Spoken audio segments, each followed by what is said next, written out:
What is going on, everybody? Welcome into another Friday afternoon AMA Week 17 Championship Edition. Welcome in, everybody. Hopefully, those of you watching have maybe at least one league that you made the championship in.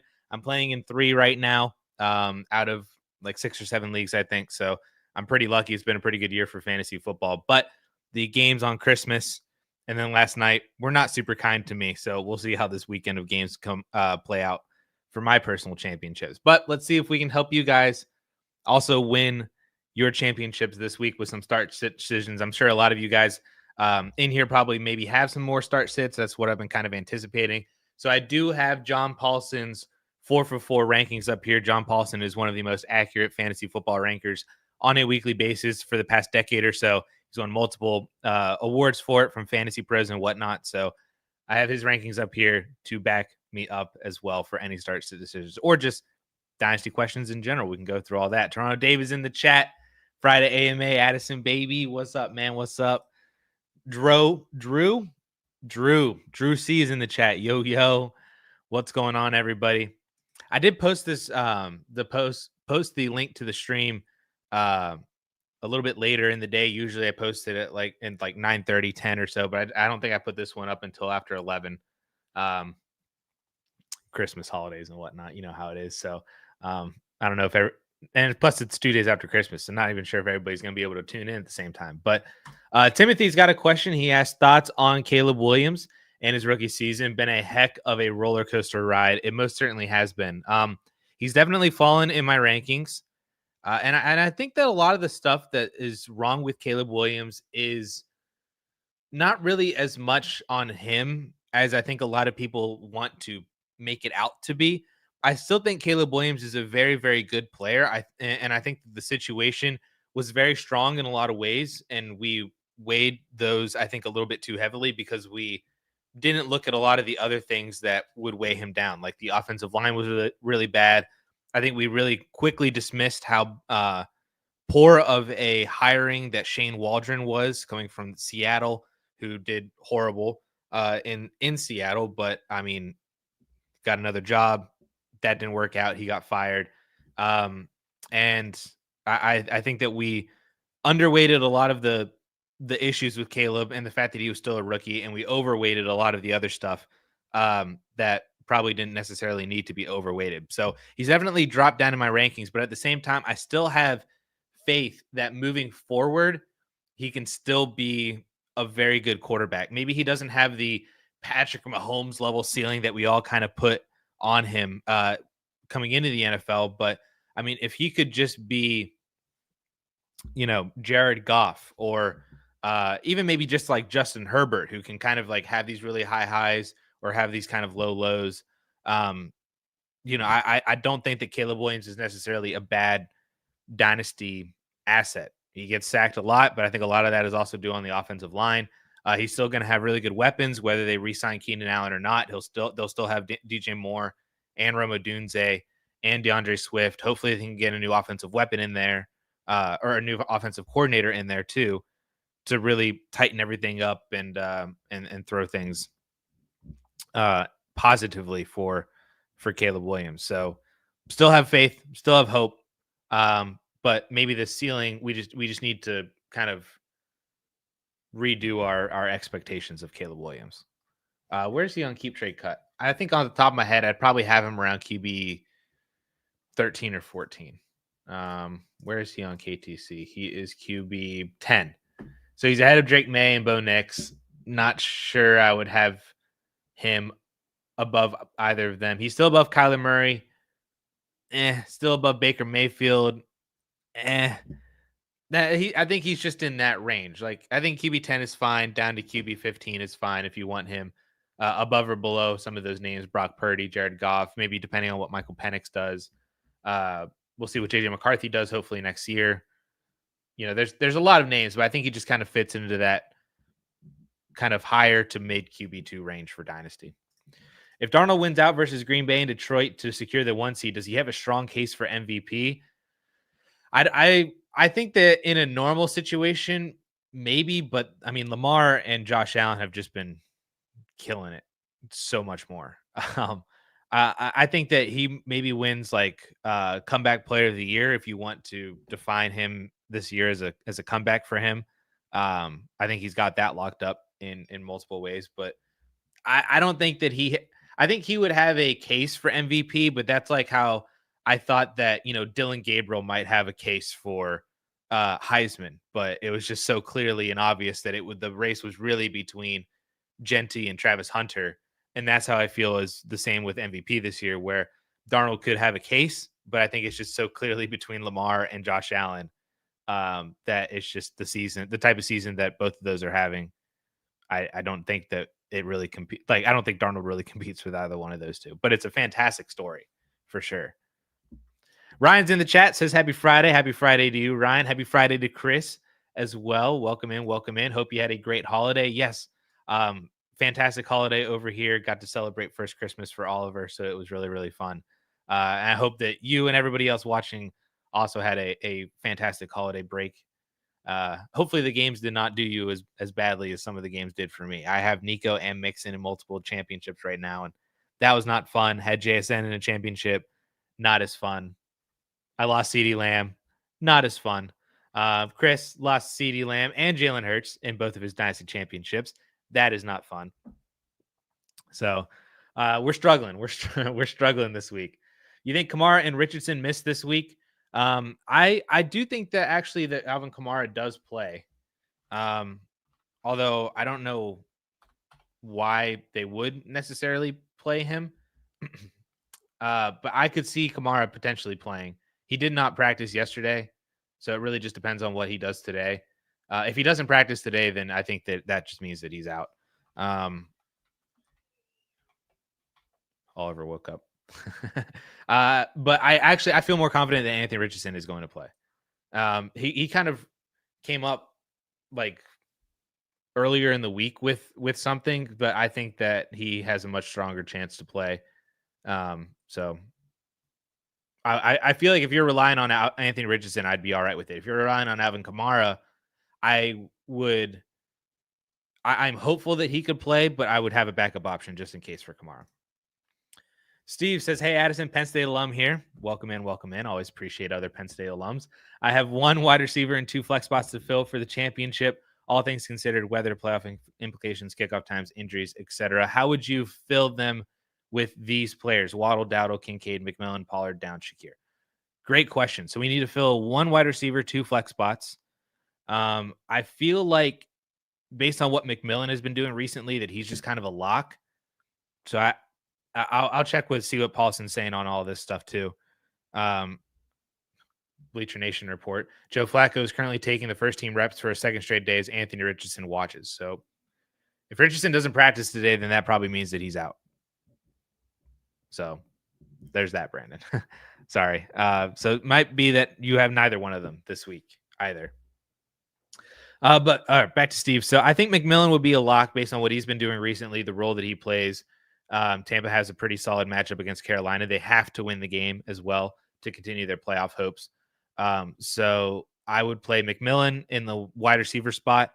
And then we have 2 flex spots to go with. I really would be surprised if Pollard plays. And if Pollard does play, how effective is he going to be? Because he only played like 40% of snaps last week. Spears out-snapped and out-touched him last week. Because I do think that Pollard injury is worse than he's somehow playing through it. I don't really know how. So I think I can cross out Pollard. Downs might be interesting if Flacco plays. I don't know if you want to trust Waddle. I don't like Dowdle's matchup at all against Philly, so I'm going to cross him out. Kincaid and Shakir. I like Shakir. They also the Bills have a must-win game in order to lock down the 2 seed, which would basically mean that they would then play Baltimore in Buffalo at home versus then having to travel to Baltimore. So I'm assuming that they would like that to happen. So Buffalo still has to play at least this week. So I think my answers right now are McMillan, Downs, and Shakir are my 3. Let's see what Paulson has to say. McMillan is flex 72. Shakir is flex 64. Downs is flex 57. Okay. Pollard is flex 71, so he's kind of throwing him in the same range with McMillan. Kincaid flex 102, so he's out. Dowdle is flex 54. He does have him ranked the highest, but I just hate that Philadelphia Eagles matchup, and he did not do well last week. What did he do against Philly earlier in the year? He had like 8.5 points against Philly. Yeah, 8.6 points against Philly earlier this year when Philly shut down Cooper Rush led offense for the first time. And Waddle's not even in here because I'm assuming Paulson is thinking that Waddle is still potentially out. So if it were me, I would play McMillan, Downs, and Shakir. If you want to throw in a little bit of an upside with Jalen Waddle, I'm fine with the upside of Waddle over Downs potentially. But I think for me, it's McMillan, Downs, and Shakir, and move away from the running backs and Dalton Kincaid. Good luck to you, Steve, in your championship. Just like Taz, happy Friday. Fantasy Champs off to a rough start with Mixon and Pickens having rough games, but my opponent lost CD, so we have hope. There is hope. There is always hope. Whatever happens right now can always happen in reverse as well. That's an Andy Holloway saying that I've heard him say multiple times over the years from the fantasy footballers. So I believe in it. 1 or 2 good games for your players and 1 and 2 kind of dud games for the other team's players. It changes a lot. Ryan, who would you start at QB2 behind Knicks in a 5-point passing touchdown? Kyler, Love, or Tua? Great question. Kyler, I think, has one of the better matchups this week. So Paulson has Bo Nix ranked as QB6. Then he has Love at 11, Kyler at 13, and Tua at 16. I definitely had Tua crossed off in my mind of these 3. I don't like him traveling up north to play in Cleveland. It's a long way to travel just in general from Miami to Cleveland. Then it's going to be outdoors. It's going to be cold. Things that I don't love for Tua. Then Jordan Love plays in a dome against Minnesota. Pass funnel divisional game could be interesting. Kyler also plays in a dome at the Rams. I think I would trust Jordan Love a little bit more. I think that game just in general could probably be a more high-scoring affair with Green Bay and Minnesota, with Minnesota being able to score potentially. Whereas Kyler, who already played the Rams earlier this year, what did he do against the Rams? LAR. He put up, that was his best game of the year. He put up 28 points earlier this year. 266-3 at home against the Rams. What did Love do against Minnesota? He put up 28 fantasy points against Minnesota at home earlier this year. I would go with Jordan Love. If it was me personally, I trust Jordan Love a little bit more than I do Kyler, just based on how both of their seasons have basically gone up to this point. Kyler's just so up and down. I think that I would just trust Jordan Love if it were me personally. And Paulson also has Love ranked ahead too, so he would also say Love. Kevin just got Stroud for my Penix and Bryce Young. 12-team Superflex start 10 passing touchdowns equals 6. I don't hate it. I also don't mind the Penix and Bryce Young side either. I think Penix offers a lot of upside too. Like theoretically, in a year's time, if we let all of next season play through too, depending on how Stroud does in year 3. But I would not say that it's out of the realm of possibilities that Stroud and Penix are relatively close to each other in value, just given the offense that Penix is in with his weapons too. And then you have the extra starting quarterback in Bryce Young as just the upside flyer shot. But I also think that there's a lot of upside on CJ Stroud if he were to kind of return to being good again. Apparently their offensive coordinator is not a good offensive coordinator anymore, like he was last year, or maybe Stroud just hit a lot of that last year and just did better, or Nico being hurt just took a lot of wind out of their sails earlier in the year.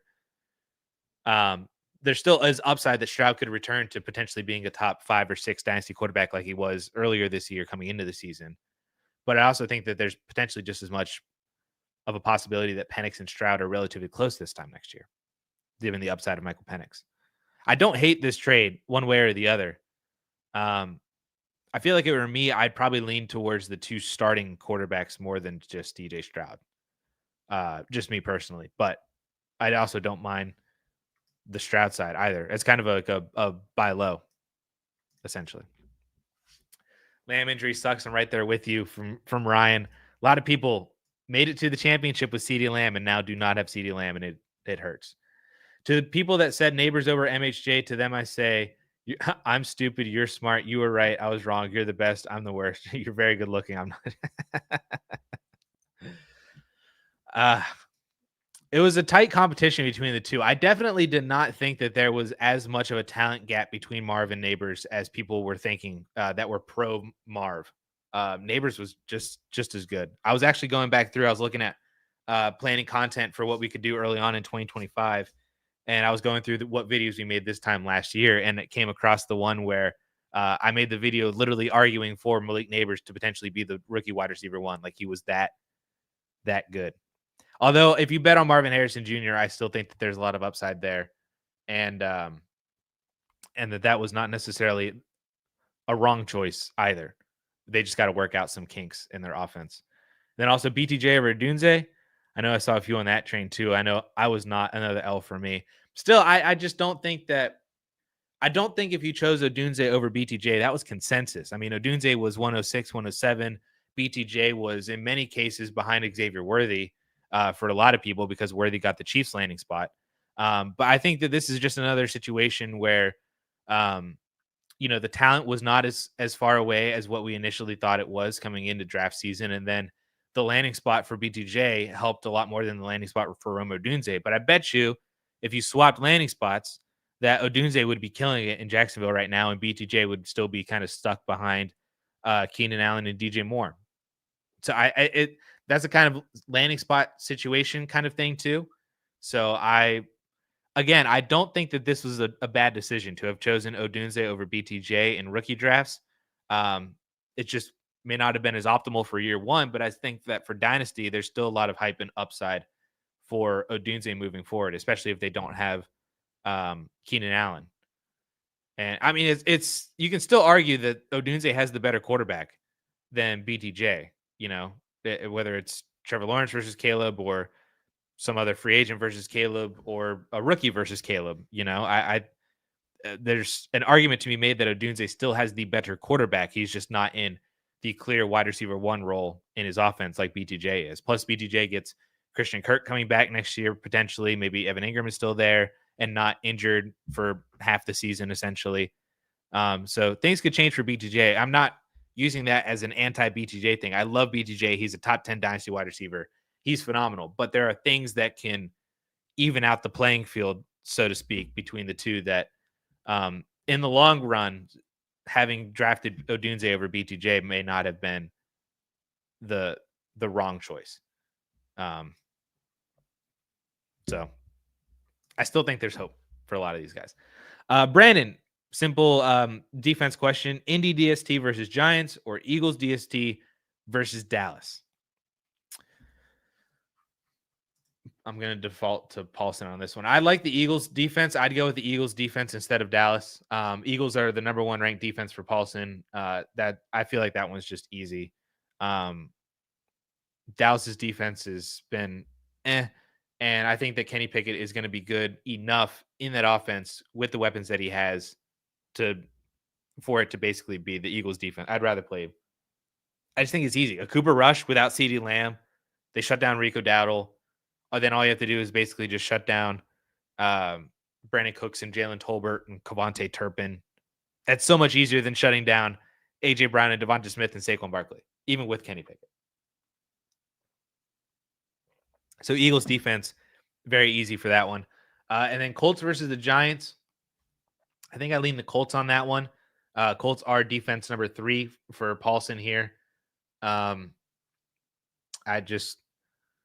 would rather bet on Joe Flacco or Anthony Richardson if he ends up playing, but it seems like it's potentially Joe Flacco based on the practice reports that we've gotten so far versus DeVito, or I don't even know if Locke is going to play. So give me the Colts defense on that one and the Eagles defense easily on the other one.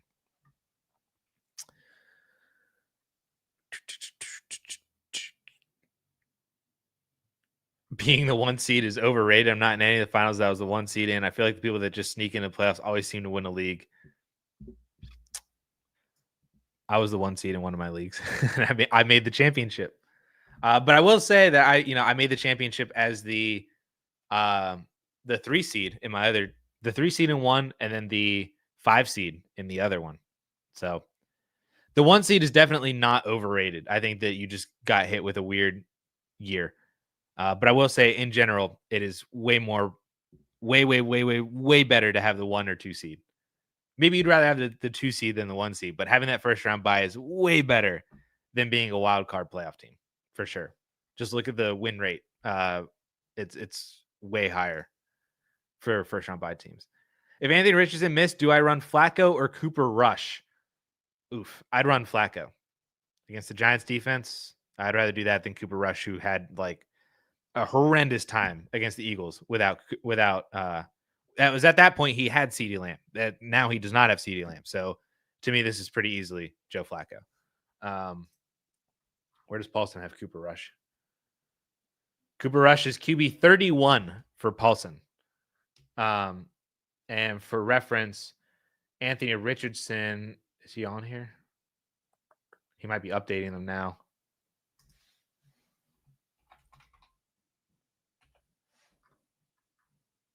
Anthony Richardson is QB 8.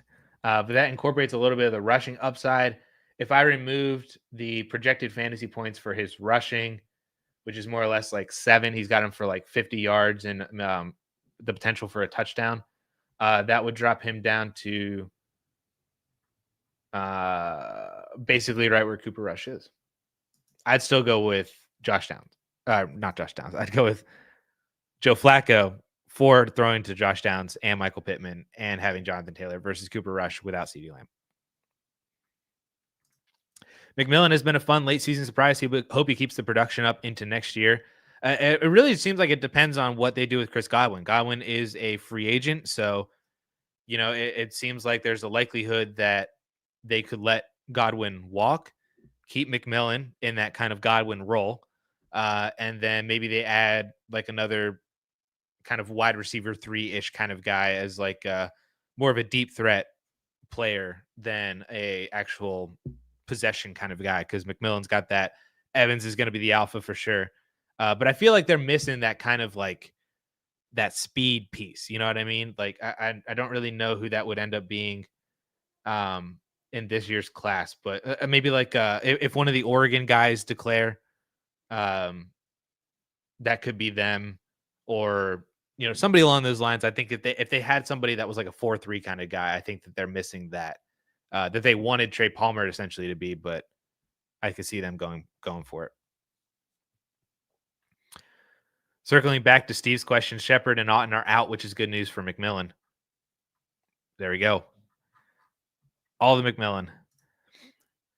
Adam, what's up, fam? What's going on, Adam? Jennifer has Hurts. Should I play Knicks tomorrow or pick up Herbert? Should I play Knicks tomorrow or pick up Herbert for tomorrow, or wait to see if he clears? Jalen Hurts, I have like 99.9% probability in my head that Jalen Hurts is not playing. I would be super surprised if he was able to clear and then actually play. And I think even if he does clear, I'd still be kind of surprised if Philly ultimately ended up playing him, because they can't really move in the NFC picture. I mean, they could theoretically if Detroit kind of loses out, or Minnesota or whatever. Like there's a weird circumstance where they could still be the 1 seed, but I feel like that they might just want to play the probabilities. And even if Jalen does clear tomorrow, I'd say, hey, you know what? We'll keep it with Pickett and we'll go with that. So I'd be severely surprised if I see Jalen Hurts active and playing. So I would play Bo Nix personally. Nix is QB 6 for Paulson, and Herbert is QB 14. Both of them are on the road, traveling more or less to the East Coast. But Bo Nix is a much better matchup against the Bengals that could be way more high scoring than the New England Patriots game for the Chargers. So I would just play Bo Nix and not worry about it with Jalen Hurts. Mustang says, whoa, it's Friday. Merry weekend, everybody. It's weird having those days off in the middle of the week, isn't it? Or if you just took off all week, could be fun as well. But it is Friday already. football on. It does. I was talking to my wife last night. She's like, it feels like tomorrow's Sunday. And I'm like, we've had off. I wish it was Sunday. I do and I don't. I want more football, but I don't want it to be Sunday because then that would mean tomorrow is Monday, not Saturday. Traded Puka for Marvin one league. The process was there. I had a gut feeling on BTJ. Had him as wide receiver 4, borderline wide receiver 3. He just looked so good. He was still my wide receiver 4. Justin and I were on BTJ post draft. We were on it. Feels good to have Neighbors and BTJ stacked up together in a league together, though. Love to see it. Love to see it. Athlete critique: which defense, Colts or at Giants or Eagles versus boys? Lamb being out in bad weather has me. This is Eagles very, very easily. Eagles are the number 1 ranked defense for. Is this the same question as Brandon? It basically is. Eagles defense for sure. Absolutely. Burrow owner wants Chase. He has 1.02 Rashee Rice and a couple other 2025 firsts. I told him I'd have to make an offer. I told him he'd have to make an offer he can't refuse. I've got wide receiver depth, so am I crazy for standing tight? No, you are. You're not. I mean, it would take. It would take the 102 Rice and probably at least another first in order to get Jamar Chase. So I don't think you're crazy. I mean, he's the wide receiver 2 in Dynasty right now.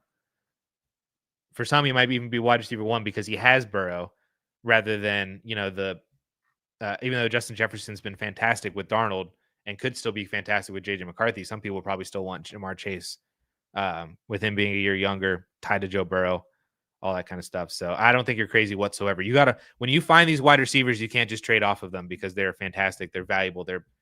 They're worth more than gold. They're diamonds, that's why they like, of course everybody has a price, but at the same time, these guys are blue chip stocks on your team that should not be hard to, or should not be so easily bought off of your team.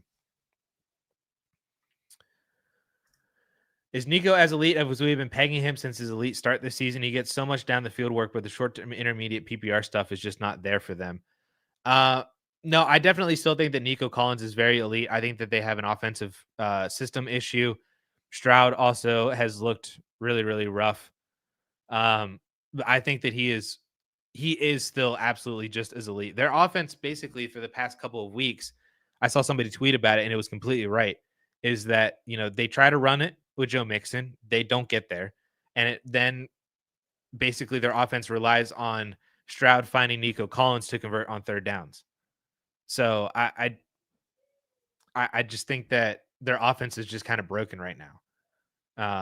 But I do think that Nico is still very, very much as elite as he was to start the year. Maybe, he's not wide receiver 5, but maybe he's wide receiver 7, if you want to differentiate between that and then put Puka ahead of Nico, or I still have Nico ahead of Neighbors, but if you want to put Neighbors ahead of Nico, which I feel like a lot of people do, where is he on KTC? KTC is wide receiver 7. It's literally the big 4 coming into the year, and then you add Neighbors and Puka, and then Nico's 7.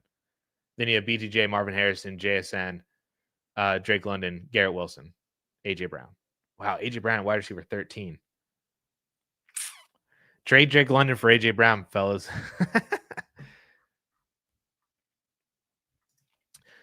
Tua or Rodgers? My competition has Tyreek, so feel like Rodgers is the likely choice. I think I would just play Rodgers in general. I don't like Tua against Cleveland. So I would go, let's see. Paulson has Tua ranked ahead of Rodgers. Tua is QB 16. Rodgers is QB 22. I mean, you could game theory this. You could say that if you want to kind of mitigate what the upside of Tyreek is against you, you could play Tua, because if Tyreek goes for 100 and a touchdown, well, Tua is also going to get credit for 100 yards and a touchdown. Not as much of credit as what Tyreek gets, but it kind of minimizes the risk of Tyreek's like ultimate ceiling against you. Whereas if you play Rodgers, then you're hoping that Rodgers outscores what Tua did, and that Tyreek also doesn't necessarily explode. I'm fine playing Aaron Rodgers again. The matchup against Buffalo is pretty solid in terms of what Buffalo's defense has been like for the past couple of weeks. And so I'm totally on board with the Rodgers over Tua play. But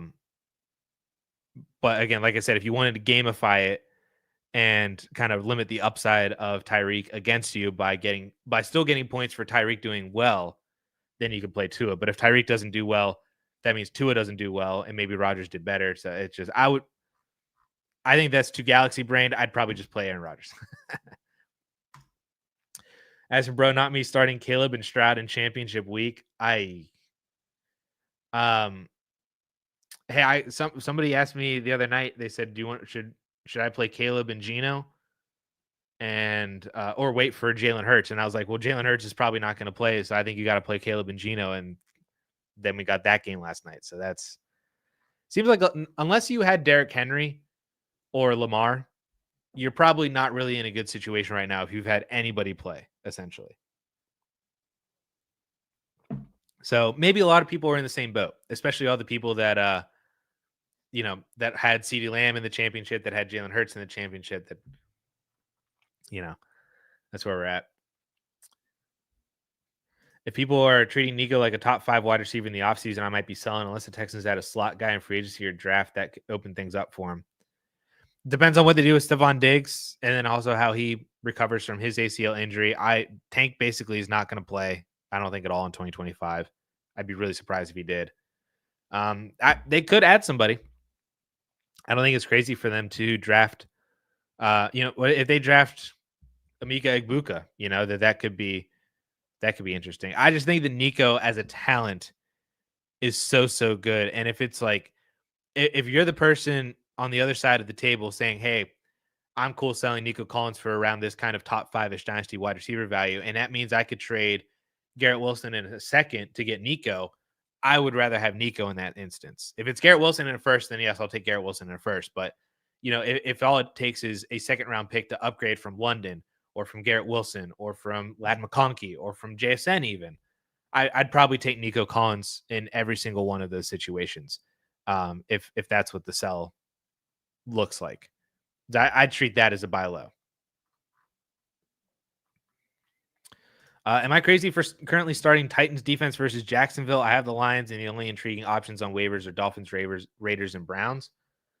I don't think you're crazy. I think the Titans defense is a pretty solid defense this week. They are the defense. So they're defense 18 right now for Paulson. Who else do we have? You have the Lions. Lions are defense 12. Dolphins are defense where? 2. Raiders are 11, and Browns are defense much lower. Where are the Browns? Are they not on here? Oh, 25. There they are. Paulson would say that play the Dolphins defense against Cleveland. DTR. That might be the way to go. Actually, I think the more I'm talking about it, I think I'm talking myself into playing the Dolphins defense against DTR. That game might just in general be really bad. So I don't know if there is weather or not. Like there was weather last night in Chicago, so I don't know what the weather is going to look like for Cleveland. But that game in general just might be bad. So I'm kind of talking myself into the Dolphins defense this week. Paulson even says that the Lions defense would be better against the Niners too. I don't know if I think I would probably play the Titans defense instead of the Lions. I think I'm in agreement with you there, but I think I've talked myself into playing the Dolphins defense. Or even the Raiders defense could be interesting too. It basically get Rattler or Hayner, and no Kamara potentially. I'd play the Dolphins if it were me. I'm lagging. Thanks for the QB Wayne. I love Kyler. I'm really struggling to trust Kyler, but that Minnesota defense is definitely a difficult matchup. I think I agree with feeling better about Love. I think that I just trust Love more just in general about the year, about what he's done. I trust his weapons a lot more, I think, than what I do with Kyler. I trust the kind of win now-ish kind of feel for the divisional matchup for Jordan Love versus Minnesota. It's probably going to be a much higher scoring game. So if that game turns into a shootout and it's like final score is 31-27 or something like that, you'd probably enjoy that more. And like I said, like Love put up 28 points early in the year against Minnesota. Like Kyler put up 28 against the Rams too, but Love also put up 28. It's in a dome, divisional matchup, must win game, better weapons, better track record for the season. I think I trust Jordan Love. I'd rather go down swinging with Jordan Love this week and leave a 25 pointer on the bench from Kyler than try to start Kyler. He drops like 13 points and Love's just has like 20. And you're like, well, I should have trusted Love. 15 points last week was a bit scary in the sense. See, that's exactly like, I think I just trust Jordan Love more this week if it were me personally. Adrian with the $5 super chat. Thank you so much, Adrian, for the support. What do we got here? He played Joe Mixon already. All right. Have Gibbs as RB2. Smash. AJ Brown, Devontae Adams, Terry McLaurin, Aaron Jones. Who do I sit out? Moly. Did you send two? You get duplicate super chats? I don't know how to refund a super chat unless that just came through twice on StreamYard. Standard. Okay. So non-PPR. And did you send two super chats?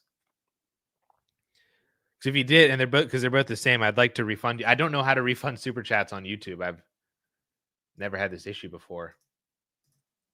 Non-PPR. Yeah, on accident.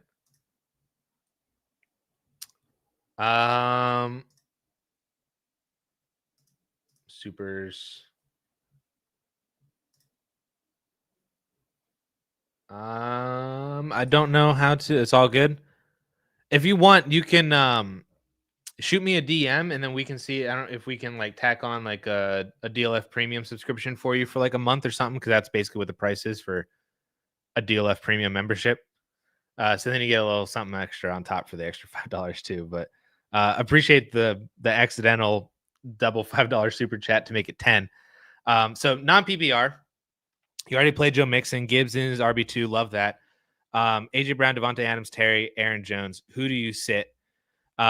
Scared of Pickett for AJ Brown. I get that. At least the one benefit with what we saw from Pickett last week is that he peppered the crap out of AJ Brown, dude.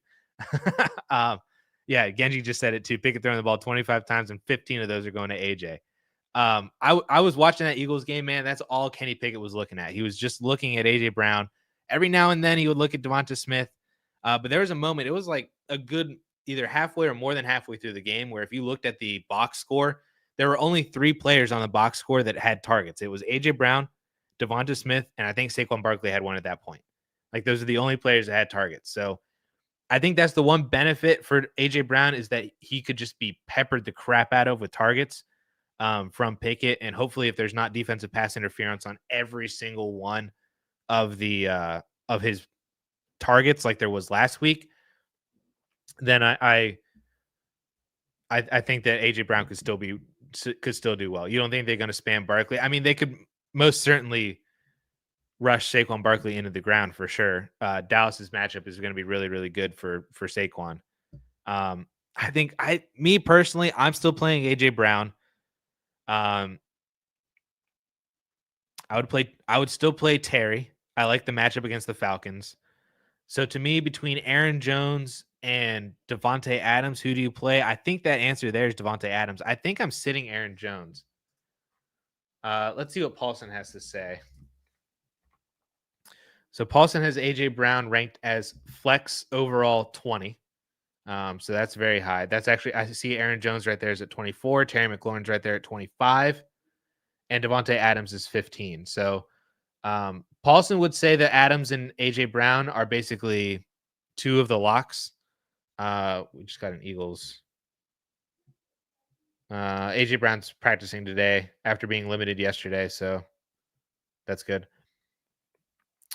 So Paulson would say to play Devontae Adams and AJ Brown. Those would be the 2. And then he would say that the real toss-up would be between Aaron Jones, his flex 24, versus Terry McLaurin, his flex 25. Both projected the exact same number of points, 16.5. So it's McLaurin against Atlanta or Aaron Jones against Green Bay. McLaurin on paper has the better matchup. Also, I think offers a little bit more upside too, just based on what he's been doing recently. I mean, you look at his past 4 games, 17, 26, 27, 21.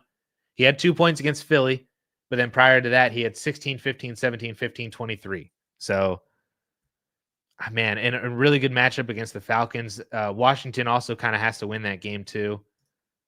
Minnesota also has to win. Aaron Jones's last 6 games, 12, 18, 16, 9, 19, 5. Oh, that's in PPR. So 9, 16, 14, 6, 16 in standard. I think the standard part makes me lean towards Aaron Jones, just because of the touch floor that he's probably going to get. Because you're not getting the extra credit for the PPR from Terry McLaurin. So I think I would lean toward Aaron Jones. Aaron Jones is Paulson's. He has him ranked ahead of McLaurin. And I think the touch floor in standard league would lean me toward Aaron Jones too. I think he's also safer. I don't necessarily know if you need the upside of Terry McLaurin still, even though you've already played Mixon, you also have Gibbs. You have the upside of AJ Brown and Devontae Adams. If you just want a safe play and Aaron Jones revenge game, then I think that Aaron Jones should also be a start. So I think I would sit Terry McLaurin. That's really tough, though. This is really, really tough.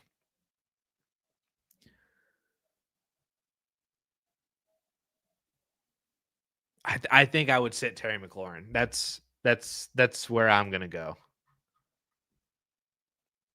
If I change this to, because I was just looking at PPR, but the scoring is probably not going to change all that much for all of them. AJ Brown's flex 28, McLaurin is flex 24, Adams is flex 25, and Aaron Jones is flex 14. So I think I'm sitting Terry McLaurin.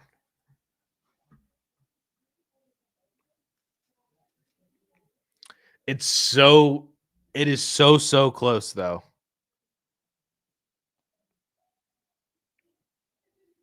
I'm fine with sitting Adams playing meaningless games, Terry playing real games. What do you think?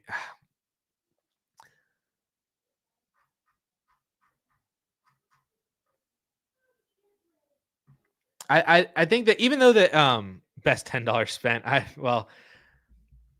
thank you for that. I think that I would still sit Terry McLaurin. I even though the Devontae Adams is not really playing meaningful football, I still think it's meaningful to them and it's meaningful to Aaron Rodgers. So and Devontae Adams has been fantastic, and against the Buffalo defense, basically it's yeah, they aren't meaningless. These guys want their stats, especially Aaron Rodgers. I mean, dude's about as narcissistic as they come, and he's gonna want his stats. And who does he want? Coming along with them, but his best friend Devontae Adams. So, man, I will say though, I think that of these 4 players that you're debating between, I think AJ Brown has the lowest probability of scoring. So there is that. But I also think that he's just going to be absolutely peppered with targets. Like he could get to, 90 or 100 yards easily just with a couple downfield shots, a few other just like kind of rack them up like 7, 8, 9, 10-yard plays to move the chains. I just think that AJ Brown, I think, is the best talented wide receiver on this team, or on this decision. So I think if it were me, I think I'm sitting Terry McLaurin. I don't love it, but I think I'm playing Terry McLaurin. I think I'm sitting Terry McLaurin. So good luck to you, Adrian. I wish you the best of luck on that decision too, especially if you talk to some other people and see what they say. I think my final answer is Terry McLaurin though. But best of luck to you. And again, thank you for the double $5 duplicate super chat. Like I said, if you want to reach out on Twitter, I can see if we can hook you up with a free month of DLF premium for you too. It's Adam Hayes _ right here in the bottom corner of the screen. So I don't know how to refund them on YouTube, but I can try to see if I can get you premium membership. You get best $10 spent. Appreciate that. All right, where did we leave off before that? Simp, Tua, Richardson, or Bryce Young, full PPR, pick one, Tracy, Tajay, or London. Great question. So it doesn't seem like Richardson is going to play. I think if he does, I would play Richardson of this group. If not, I would then play Bryce Young over Tua. Where's Bryce on here? Bryce is QB 23 versus Tua's QB 16, but Bryce has the much better matchup. Last time he played Tampa Bay, he put up over 20 points. So I would personally play Bryce Young if Richardson is, in fact, out over Tua. Then full PPR, pick one between these flex players. I think for me, that answer is pretty easily Tyjae Spears. With or without Tony Pollard. Without Tony Pollard I think it's a smash Tyjae Spears. Hold on, I gotta change it to PPR. Tyjae Spears is flex 62. London is flex 39. Holy crap! And Tracy is flex 58. So I am once again advocating against Paulson's ranking. So Paulson would say to play Drake London. I'm not opposed to it. I don't even know if London is in fact 100% to play because he came up with that hamstring injury and left the game last week. He was limited in Thursday's practice yesterday, so it seems like he's going to be good. Paulson would say to play Drake London. I like Tyjae Spears a lot against Jacksonville, though, and I will put that stamp on Tyjae even harder if Tony Pollard is inactive. If Pollard is active, I'm fine with playing London over Tyjae Spears. But if Pollard is inactive, then I want Tyjae, because right now Tyjae is projected for 13 PPR points, Pollard projected for 12. You can't just combine them and just say that they're projected for 25. But if Tyjae gets that bump up to 16 or more fantasy points, then that's way ahead of Drake London and PPR projections. So there is that.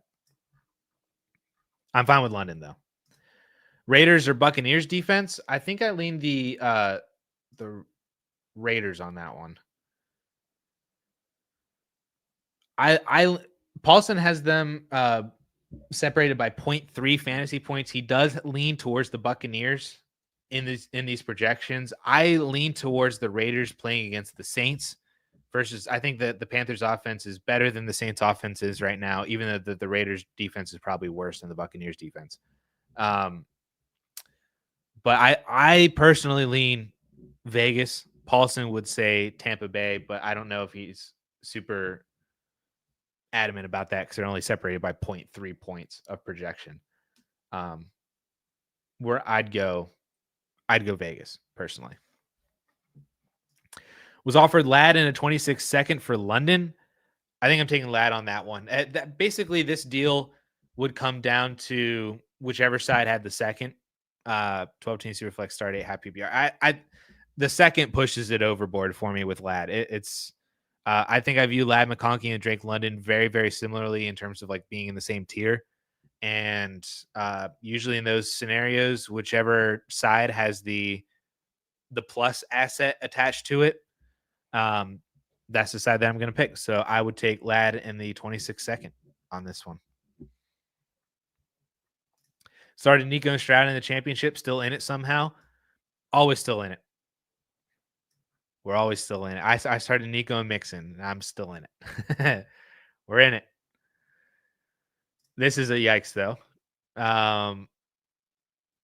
Genji, you're still in it, though. Still in it. At least it's Keenan Allen, not Josh Allen, but still in it. Always still in it.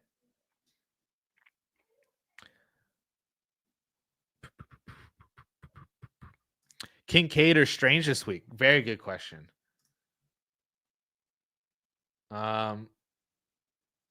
Paulson says Strange. My initial thought process went to Strange as well. Just because I think that he's just more integral to the Jaguars offense than Kincaid is necessarily, even though Kincaid is the way better offense and quarterback. I mean, Kincaid 4 for 15 last week. Strange only had like 2 catches last week too, but he did just have 11 for 73 the week before. And they play Tennessee, so I feel like that's a better matchup than Kincaid versus the Jets. And on paper, it is too for tight ends. Eileen Brenton Strange. I would go Brenton Strange. Paulson also says Brenton Strange. So we're in agreement on that one. Genji sends Kincaid, but Genji started Caleb Williams last night. So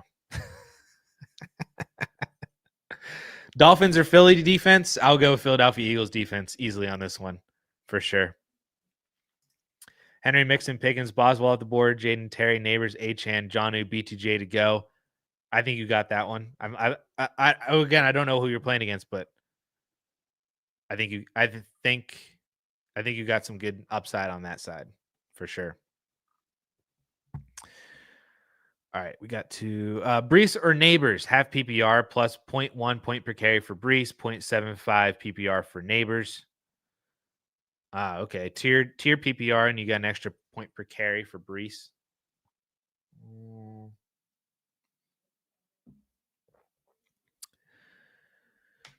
Let's see. If I go to the half PPR flex rankings, Brees is flex 24, Neighbors is flex 32. Now Neighbors does get an extra quarter of a point for a reception, so that would equal like an extra 1.5 for Neighbors, which would bump him up to Brees Hall's territory. But Brees gets the extra 1/10 of a point per rush attempt, which would bump him up 1.5 again. So that basically cancels out on each side. So I would play. Paulson would say Brees Hall by his numbers. I also think leaned more towards Brees Hall too for the touch floor. The matchup on paper is better for Brees against the Bills rush defense as opposed to Neighbors versus the Colts pass defense. And Neighbors is going to have whoever at quarterback. So I would go with Brees Hall with the extra point per carry. I think leans that way. What are you looking to do with CeeDee Lamb? I have Marv, but don't feel great about starting him. Currently a 26-point favorite. Do I plug and pray, or do I try to make a pivot from CeeDee Lamb? In Dynasty, I don't.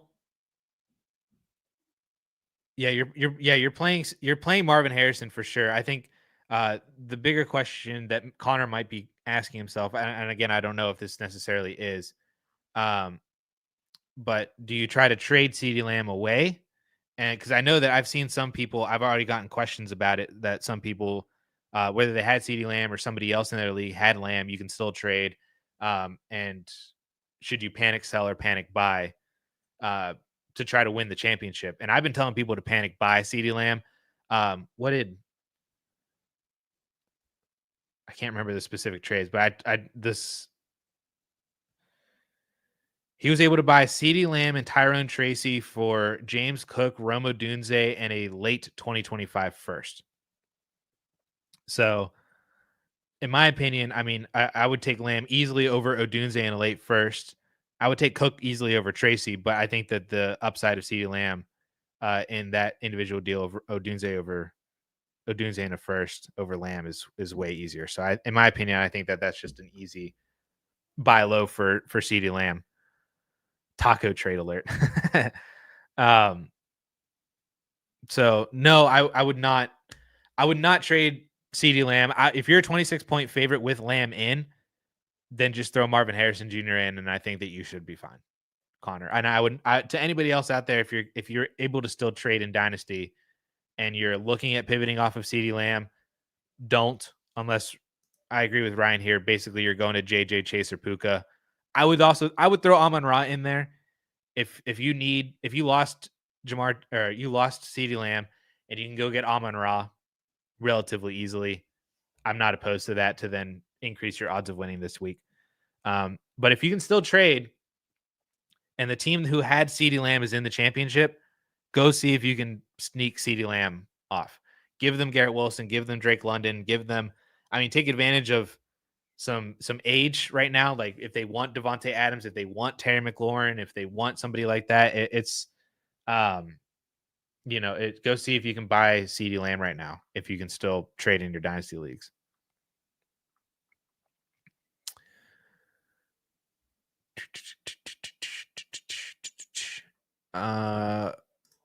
Genji, start 10 Superflex, started Stroud, Caleb, DJ Moore, Kelsey, Bijan, Brees, age around Neighbors, Bucky, Bowers. Would you play Higgins, Downs, Aaron Jones over any of the starters that you currently have?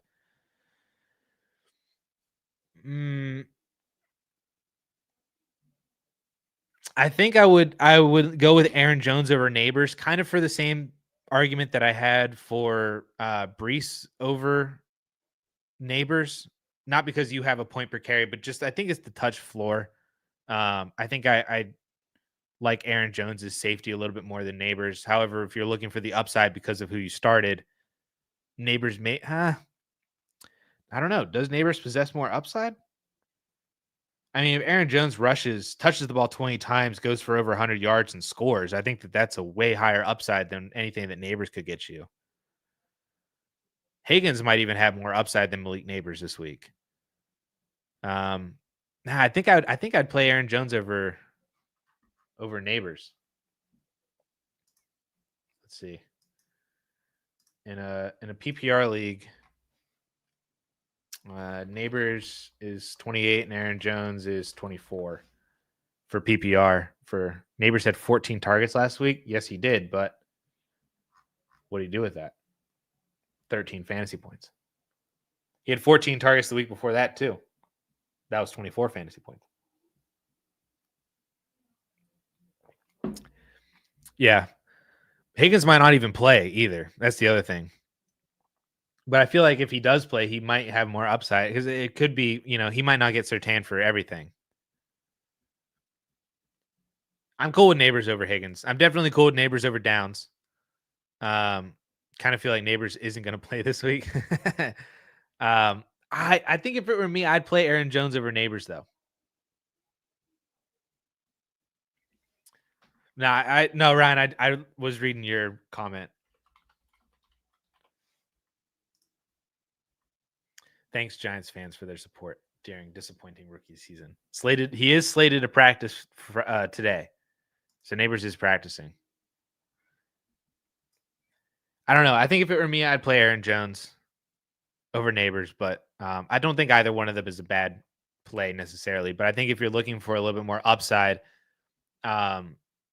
Jones could get there with that upside with just the fact that he's going to touch the ball probably 2, if not 3 times as much as Neighbors. The opportunity might be there for Neighbors with 14 targets, but last week he only had a 50% reception percentage, so 7 touches compared to Jones is going to have 15, 16 plus. How much retrospective analysis have you done so far? Retrospective analysis. That's a good phrase. I like that, Ryan. Any early lessons learned from this season? I feel like just in general, I've kind of regurgitated some lesson learned thoughts in the lesson learned videos throughout the year. I'm trying to see if I remember any of them. I'm trying to remember the one rookie one in specifically that I was that came to my head, but I can't remember what it was specifically. I don't know. I would like to say maybe to weigh landing spot a little bit more. Because obviously, that's where landing spot came in with BTJ over Rome. It came in with Lad McConkey very highly. But again, that feels kind of circumstantial where, I don't know if that's prescriptive for what could happen in the future. Because then there's also all those other scenarios and examples where I could say, oh, the situation sucked, but the player still did well. Like, I feel like Bowers might be an interesting one to where, a lot of people were like, oh, I don't really like Bowers on the Raiders with Devontae Adams and Jacoby Myers and Bowers is phenomenal. So the one rookie one that I can't remember though is the Bucky Irving thing, where to definitely lean, if the film does not match the combine, trust the film. If the film was positive, if the combine was that bad, trust the film a lot more. That's what it was with Kyron. That's what it was with Bucky. So if we get that more often, it's probably not going to be a super common occurrence, but when it does happen, I'm going to be sure to try to remember that. And then maybe there's something to be learned from CJ Stroud. I've been seeing that with people who have been trying to use CJ Stroud as an example to try to suppress the values of Jaden Daniels or Bo Nix or Drake May. I think it fits a lot more for Drake May and Bo Nix than it does Jaden Daniels, because Daniels is phenomenal. I mean, Daniels on a fantasy perspective is doing way more than CJ Stroud ever did last year. That's the rushing upside. But maybe it's something where it's like, let's not double count Daniels getting another weapon in the offseason. That's kind of, I feel like, what we did with Stroud, where Stroud was really good as a rookie. Then he gets Stephon Diggs, and he's going to get Tank Dell back. And, and he shot up to like QB2 in Dynasty. So maybe there's that. Don't do that with Daniels when he gets another weapon. Don't do that with Drake May whenever he gets a weapon. We already know these things, and it feels like those things are already kind of baked into their ascending values and why they're really good buys for 2025 now. But don't do that. Don't double count that whenever we get into the offseason, because the massive expectation is that they are going to get somebody. So those might be some kind of lessons learned, more or less. I'm sure there's a lot more. This might be a really good video. I might dive into this when the season is completely done in January. As we're going through that, I think that's a good video topic. Aloha Panda current lineup is Allen, Bijan, Gibbs, Chase Puka, JJ Amon-Ra, Chase Brown, Bowers, and Chargers. Only projected to win by 11. You're only projected to win by 11 with this lineup? After Lamar and Kelsey, I guess that'll do it. But who lets you down? Sheesh. People have been talking about potential weather in Cincinnati with Jamar Chase. I don't really know if I buy into it. The Lions. I mean, I don't know how you just don't win this matchup with this team, dude. You're in the championship for a reason. And I think that you should win this game, even with Lamar and Kelsey.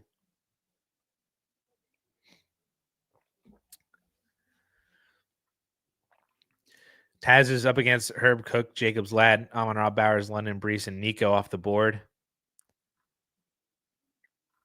I think you can still do it. I was trying to scroll up and see where your team was. Where is it?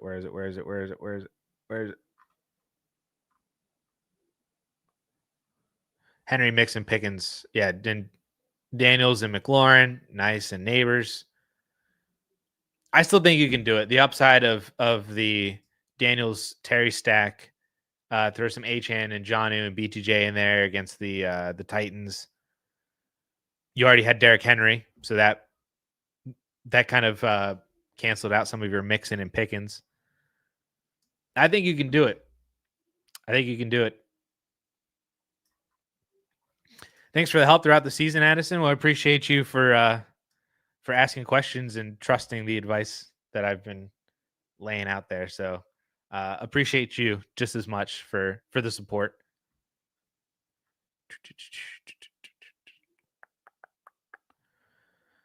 I'm trying to get someone like Gibbs, Saquon, JJ, Amon-Ra, etc. for Lamb if I moved him. If I couldn't do a move like this, I just hold, not give me one. Yep, that's the way to go. And I like this list that you have right here.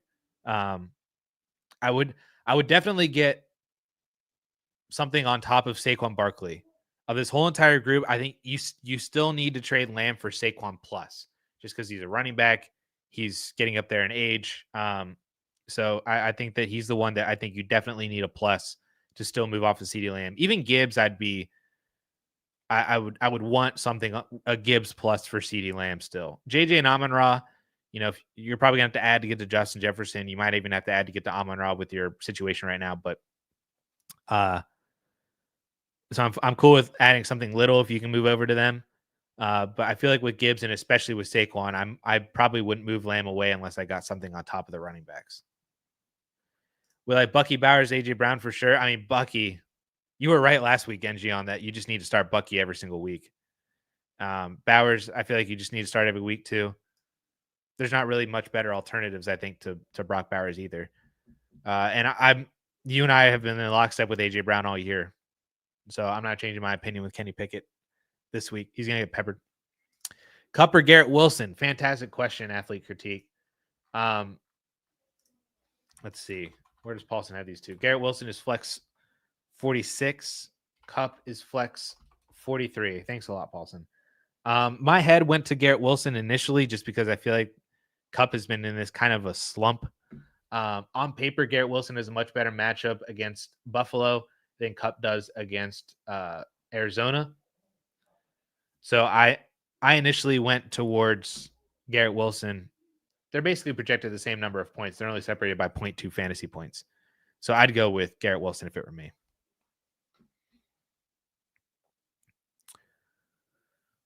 Sent Hall and Henry for Devonta Smith, 201, a 26 first, 26 second. Jalen Wright was overweight on running back. Am I dumb or smart?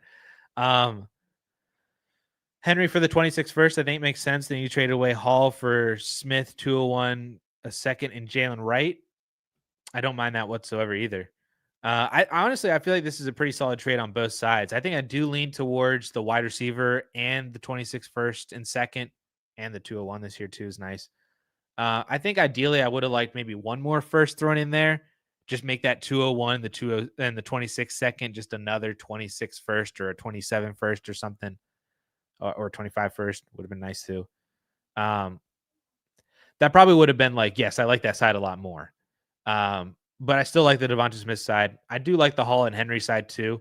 I think you can argue from a player perspective that Breece Hall is the best dynasty asset in this deal. So there's that. But I like this side from both. I like this trade from both sides, I should say, Ian. So I think both of you are totally fine. They're totally fine. Championship manager lost CD. Would you trade Puka for CD? If so, would you need a plus on top of Lamb considering the week 17 value that Puka has? This is where I hate same position, same tier 1-for-1 trades. I hate it with a passion. So to me, this is this.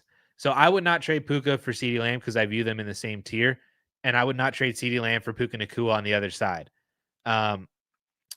Unless there was some sort of a reason to do it, which for the CeeDee Lamb manager, their reason is, oh, I just lost CeeDee Lamb and I can replace him with Puka Nacua, but there should be some sort of a tax on that. So I would trade Puka if it meant CeeDee Lamb plus.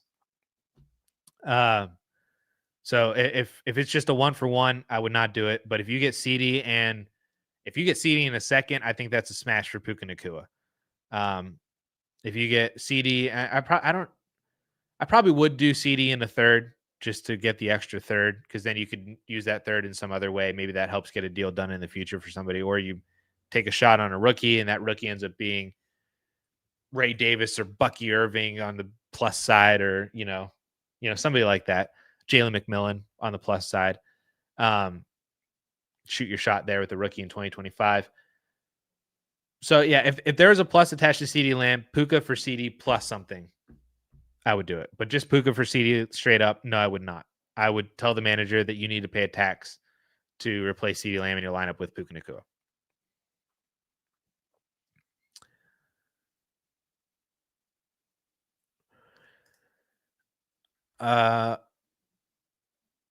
Oh, yep, we just did that. Burrow, Chase, Jefferson, Breece, Jonathan Taylor all set for the championship playing against the wife. I'm going to beat my wife. Or wait, let me explain. Whoa. That's pretty fun. I like that a lot, BC. I know somebody who it's my brother-in-law and his girlfriend. They're in a fantasy league together for her family. And she beat him last week in the semis to play in the championship this week. And then, and she had Patrick Mahomes as her starting quarterback. So we were watching that game, because her brother-in-law and I are both Steelers fans. But then she also kind of is a Steelers fan because she grew up in Pittsburgh. Her families are Steelers fans, but she just happened to have Patrick Mahomes, so she was rooting for Mahomes in that instance. So it was a pretty fun Christmas day from that regard too.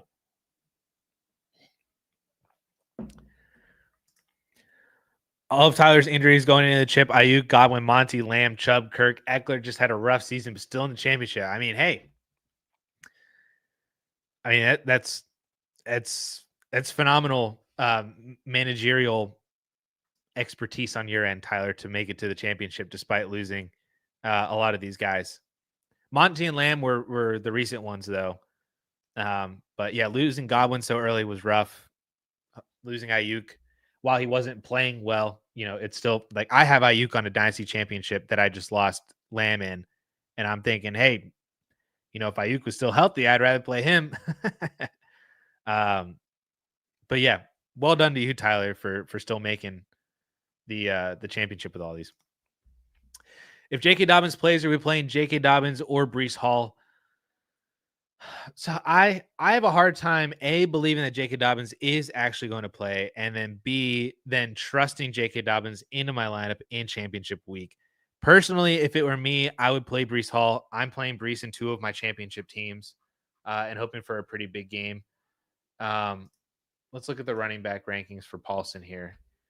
He's got Breece Hall at running back 16.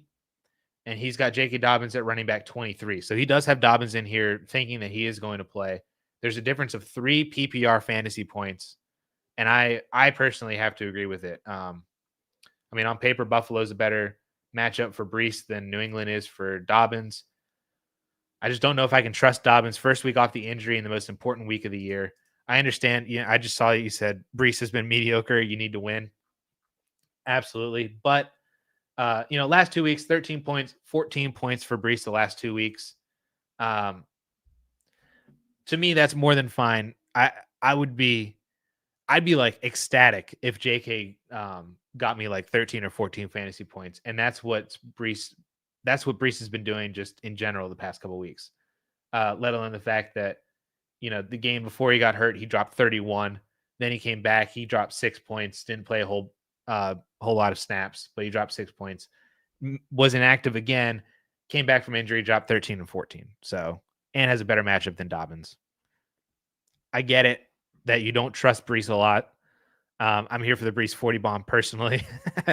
I would play Breece Hall over J.K. Dobbins. Years ago, I was up 39 points going in Sunday night game. Rodgers and Adams destroyed the Titans, 3 touchdowns, and she beat me by 4 points. I haven't been the same. Oh, that's fantastic. I love it. I love the familial rivalries. It's fantastic. In a lot of ways, it's better than having those rivalries with your friends in home leagues where you all have stories like that. One of my best friends was up like 49 points going into the Monday night game, and then he played against Tyreek. It was one of those like Tyreek went off for 250 and 3 or whatever kind of nights back when he was with Kansas City still. So he still brings that up every now and then to our other friend who beat him. So love to see it. But I think that would be even more fun with Fitz your family, especially if it's you and your wife. I think that'd be really, really fun. And good luck to you, Newt Lord, with Breece Hall. I'm here for the 30-40 bomb. I own London, BTJ, Marv, Rome, and Rasheed. I want to attach a first or second to tier up. Any recommendation on who to trade away / trade for? Great question. I'd be looking to do the exact same thing. So I love the thought process. So there's a couple ways to look at this. There could be, is it better to hold on to the better assets in general, which I think if you were ranking these guys, that London, BTJ, and Marv, for a lot of people, would be the top 3 assets that you have. So they might be the guys that you want to keep, thus trading away Roman or Rasheed Rice, adding a pick to them, move up from that regard. You could do that. The other argument could be that because BTJ, London, and Marv are worth the most of this, that it would be easier to then get into, or theoretically, it would be easier to get into Nico or Puka or Lamb or Amon-Ra or somebody like that. So this advice, my advice to you would be, this is very league dependent because it entirely is based on what people view Marv or BTJ or London or Rome or Rasheed Rice right now. It is very league dependent, varies from person to person. So my advice isn't necessarily going to be, I would do this player plus this pick equals this other player. It's going to be, what is the easiest way for you to get into Nico or Puka or Lamb or Amon-Ra, or even Neighbors with the players that you have right now. And by easiest, I mean I would rather pay London in a second for Puka Nacua than Rome in a first and keep the first. So based on that advice, maybe it's probably going to end up being that you'd have to do like London in a second, BTJ in a second, Marvin in a second. Me personally, I have a BTJ attachment, so I'd probably hold on to BTJ. But I would be looking to see Marv plus a second equals what? I would send that exact trade to Nico, to Lamb, to Amon-Ra, to Puka, whichever one of them accepts first, done. That's a done deal. If you want to do the same thing, you probably have to do Rome and a first to tier up to that same tier. But then you could also do that. You could basically just send out those offers to everybody who has that top tier wide receiver. And then if you get 2 hits on that, one of them with Marvin a second, then the other one with Roman a second, or Roman a first, I mean, then all of a sudden now your team is Nico, Puka, BTJ, London, and Rashee Rice. I like that a lot if you're able to get that done. But to me, I think my advice would just be whichever way is easier. And I have personal BTJ attachment, so I'd probably hold on to BTJ. I also have personal Rashee Rice attachment, so I might hold on to Rashee. But that's just me. But however is easiest to get up there, I think is what I would do. I was up 40 the night Judy went for 41. I lost my first round bye. Yikes. Dude, that stuff hurts. I've never personally, I'm going to say this and it's going to happen to me this week.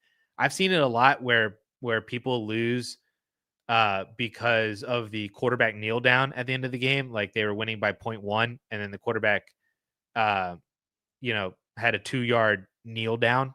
And so they lost 0.2 points and they lose by 0.1. I've never had that happen to me personally, and it's going to happen to me now that I say that, but I think that would be the most painful. Kevin in the championship lost CeeDee Lamb. Need a flex between Dobbs, Vele, Douglas, Turpin, Pollard, Chig, Strange. Half PPR tight end premium. Pollard questionable. My answer for this is Chig. I played Chig. The target share that he has had the past couple of weeks has been insane. He's had double-digit touches or double-digit targets, I think, each of the past 2 weeks. Let's see. 11 targets last week, 10 targets the week before. They get the Jacksonville Jaguars defense this week. So, if you can just from that basically get double-digit points in a half PPR format, and especially with the extra tight end premium, I think I'm playing Chig out of this whole entire group. I definitely trust him a lot more than Douglas and Turpin and Vele. Dobbs could be interesting. Pollard could be interesting if he's playing. I just got an alert saying that he was not at practice, but I don't even think he practiced last week and he still played. But if Pollard's out, then that's one less name on your list. I would definitely play Chig over Strange. So I think out of this whole entire group, I'd play Chig for the target volume that he's been getting recently, and you get the benefit of the extra half tight end premium.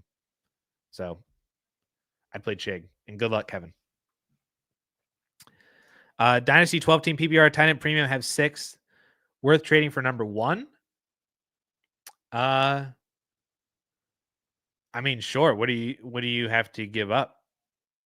Brooks in the 106 for Genty?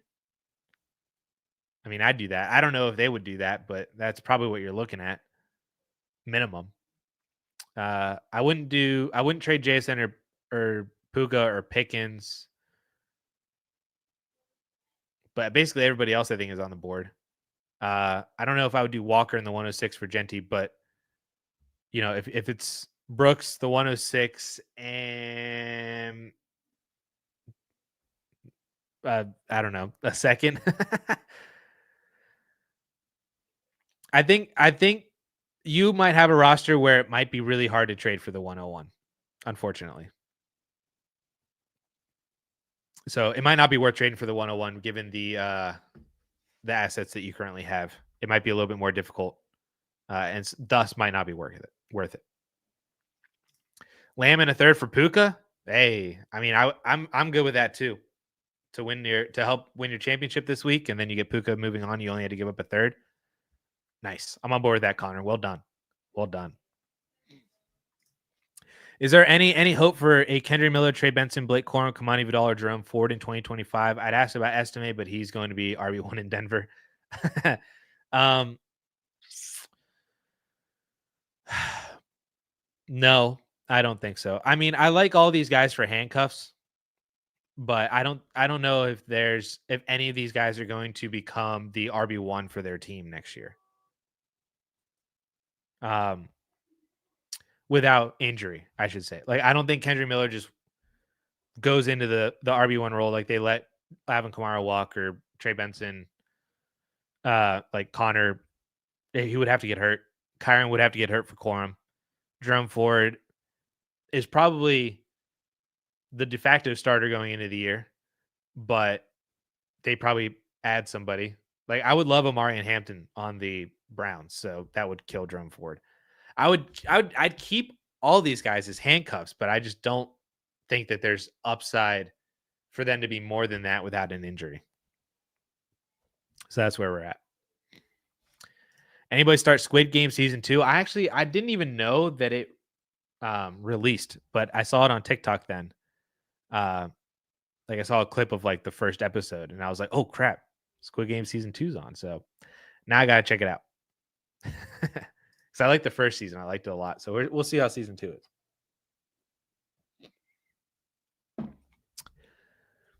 All right, I'm on episode 5. Pretty good. How many episodes are there? Is there like 8 or 10? I don't even remember how many.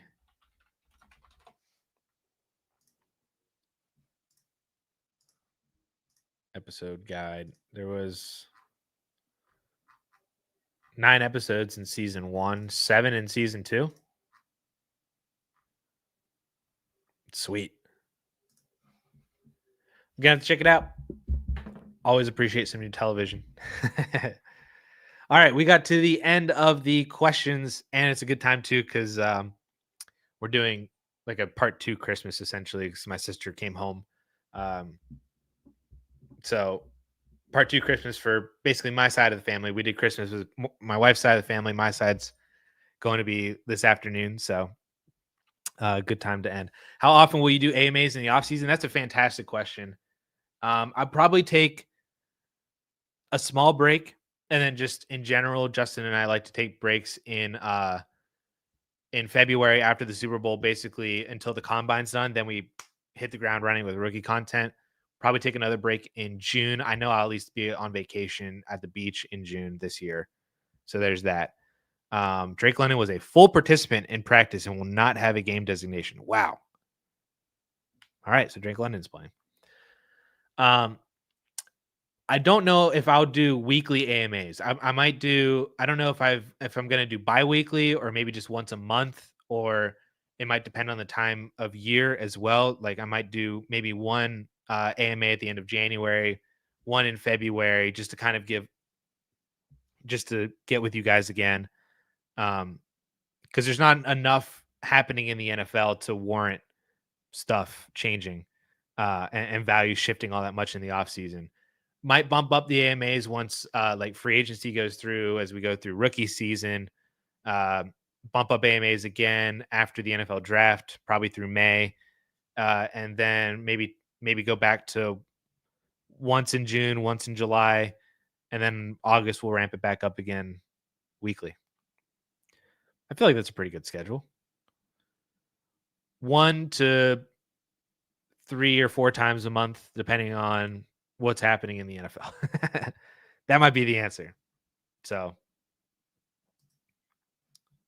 Mr. Mole, hey, Addison made it to the title game. However, my team lost Hurts, James Conner, and CeeDee Lamb. I think Conner is playing. Yeah, I don't know.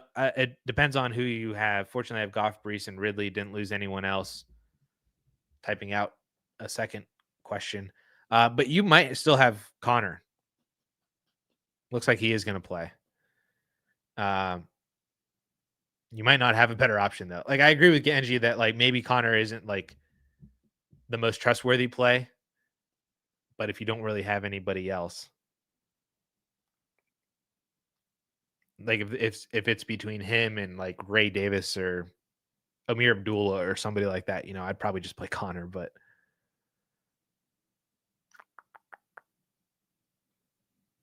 Penix is poopy. Who knows? I mean, it was his first game. You got to cut him a little bit of slack.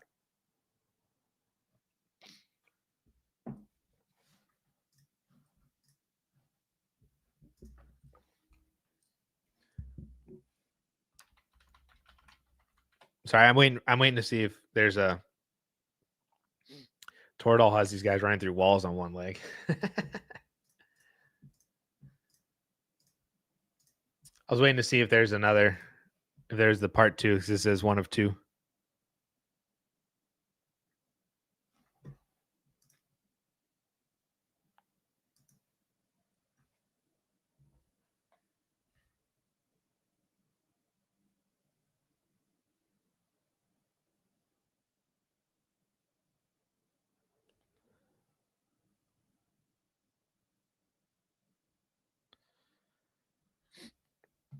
Maybe there's not a part 2.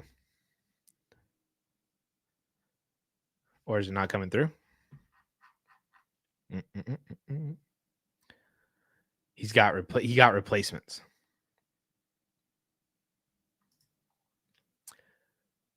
We DM on Twitter and stuff too, so maybe if there's more to that, we can talk about it on Twitter for sure. But yeah, my outro for this is going to be the next like 30 seconds to a minute anyway, because I'm terrible at ending the stream. But yeah, I think this is basically where we're going to call it, unless there's like a last minute question that comes through. This is where we're going to call it for this week. Pretty solid 90-minute stream here. Answer. Oh, there it is. In a 12-team, 1 quarterback short roster, how important is depth? How deep should you be at each position? I mean, this is a great theory question. 12-team, 1 quarterback short roster. I would say I do think that in general, dynasty players overvalue depth. Like I think it's just better. I think it's better just to have the elite guys just in general. And then I see people get really antsy about depth, and then they're like, well, I'll sacrifice my elite guy and cut him up into 3 players, none of which are all that fantastic, or they're all super up and down and blah blah blah. Appreciate you, Ryan. Good luck in your championship as well. So I think in general, I've seen a lot of dynasty players overvalue depth at the expense of their starting lineup. But given the fact that you have a 19-player bench, I do think that you could value depth enough. And I know the rest of your team is fantastic too, just from our conversations, that that might be how you prioritize depth instead of rookies coming in essentially with like your second or third rounders. In general, like to answer the question number 2, how deep should you be at each position? I like to be lean at wide receiver, deeper at running back, because running backs just in general have a higher probability of getting hurt.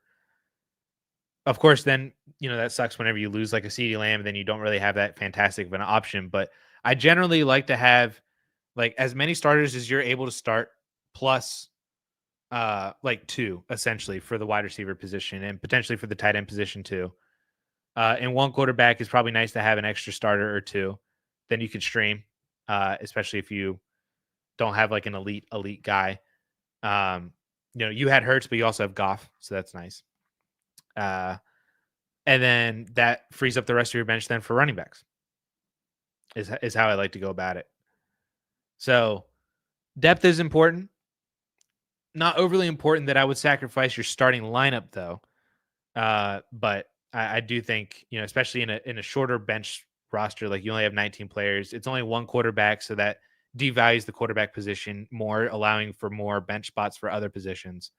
Um, that you can stock up on running back specifically, and then wide receivers for sure. BJ, 12 team zero flex start 10, Mahomes or Drake May and a mid 26 first. Wow. I think I'm taking Drake May in the first on this one. I mean, Mahomes is a really good answer as well. Genji's on team Mahomes on this one. Mahomes is so weird at the moment. I mean, it seems like he's kind of coming back to being Patrick Mahomes, which is great. And then next year he'll get Rashee Rice, year 2, Xavier Worthy, maybe year 2 of Hollywood if they resign him. Drake May is just also really good though. But again, am I doing what I was talking about earlier? Am I double counting already the Drake May value bump for when he gets a weapon? Kendrick Bourne went. What did he do? He went on Instagram Live or whatever, and was trying to get CD or T Higgins to come to the Patriots the other night. I don't think that there's necessarily a wrong answer to this one. If you just want to hold on to Patrick Mahomes here, I'm totally fine with that. If you believe in Drake May and you want to, I do think that this is a good way to trade down to Drake May, pick up an extra first, because I definitely wouldn't even consider this if it was not a first round pick attached. Maybe you could try to get a 25 first, so then the payoff's a little bit earlier for that first. But what if May doesn't get a weapon? He isn't. He's on the Patriots. I mean, if May does not get a weapon, then I feel like then it's Patrick Mahomes. I think there's probably more risk with the Drake May side for sure. He's a rookie, less known. The risk that they maybe don't get a weapon, or if they do draft him a weapon, is that weapon even going to be good? They've been terrible at drafting wide receivers, so there's that. Watch them draft Travis Hunter, then Hunter doesn't even play corner or doesn't even play wide receiver. All he does is play corner. That'd be a very New England Patriots thing to happen, I think. I'll take Mahomes. I'm good with Mahomes. I said Drake May and a 26 first initially, but I do think you guys are right that there is just more risk with the Drake May side, that I am totally fine taking Mahomes here. Yep. I would use that hypothetical to tear up, just take advantage of people assuming situations will improve, like when Atlanta got Kurt. I mean, that might be another lesson learned right there too, Genji. That when I was asked about that earlier, what are some of the lessons that you learned this year, is to take advantage of massively inflated values of bet against improved situations, more or less, when they've become this like grand scale, kind of thing. And then maybe on the flip side of that, you can buy into people whose situations that are viewed as lesser, because maybe it's not like a good. And again, this could be super like very specific to this year in this one specific situation. But had you not really bought into Drake London at his inflated value, but you bought into Darnell Mooney, then that could work. Or if you bought into Terry McLaurin at a much cheaper price, then that could have worked. Then buying into Garrett Wilson again for, Aaron Rodgers returning and stuff like that. Like, people want to trade for Higgins. His situation could get 10 times worse. We never know. That is a good point. I mean, his situation is really, really good as the 1B in Cincinnati. I don't think New England would get worse in terms of situation. I'd like him as the 1 for Drake May. But yeah, it could absolutely get worse. I mean, he could go to Tennessee for all we know, go back down with Callahan. And then now he's the 1 or the 1B or the 1A with Ridley. But what's his quarterback situation? Like, yikes. Yeah. The situation is, it's an ebb and flow for sure with situations. they can change in a blink of an eye, and that's why I think it's just really good to buy into the situations that we view as poor and bet against that, and also bet against situations that a lot of people really buy into and bet against that on that side too. What's your take on Jalen Waddle? Great buy low, or concerned that Jonnu jumped him in pecking order, debating on who to trade for between Waddle and Devonta Smith. Quarterback situation is similar, but Smith will probably always have AJ Brown to fight for. I think that I've been on the buy low Jalen Waddle train basically all year. I do agree with Genji. The answer is it's probably a good answer just to always take whoever's cheaper between the two, which at this point is probably Jalen Waddle because he's had a worse fantasy season and he's also currently injured. So I've been on the buy low on the Waddle train basically all season. I thought he was a great buy low coming into the year. Then, Achane kind of got a massive target share. Then Jonnu kind of also picked up a big target share. The offense was really weird. Tua got hurt. It was just all a weird season for Miami again. Is Mike McDaniel even the chosen one? Who knows? 27 first for Waddle. I would not pay a first for Waddle. I think that's too much. I wouldn't pay a first for Devonta Smith either. So I don't view that as a buy low for Waddle, in my opinion. I'd rather just hold on to the first. But anything less than like 2 seconds for Jalen Waddle and it's done. Or a second and a third for Waddle and it's done. A second and insert this maybe wide receiver, like a Cedric Tillman in a second for Waddle. 2 seconds would get it done. I'd do that for Waddle. Or like I said, if you had a Juwan Jennings in a second for Waddle, I'd take Waddle. Rashid Shaheed in a second, I'd take Waddle. But a first is too much. First is the first, even in 2027. All right. We went a little extra there. But appreciate the questions. Appreciate you guys. This is where we are going to call it, though. I appreciate everybody for hanging out for now the past almost 100 minutes of time, hour and 40 minutes. So I appreciate everybody for hanging out. I hope you have the best of luck in all of your championship matchups this weekend, even if you seem like you're in a hole right now because of other games that have happened earlier this year. Still a lot of football left to be played. Stuff can happen positively for you or negatively for the other team that you're playing against. But I wish everybody the best of luck in your championship matchups. I hope to hear that we got a lot of championship wins this time next week. And yeah. But other than that, enjoy the weekend. Continue to enjoy the holidays if you're still celebrating some Christmas or holidays or stuff like that.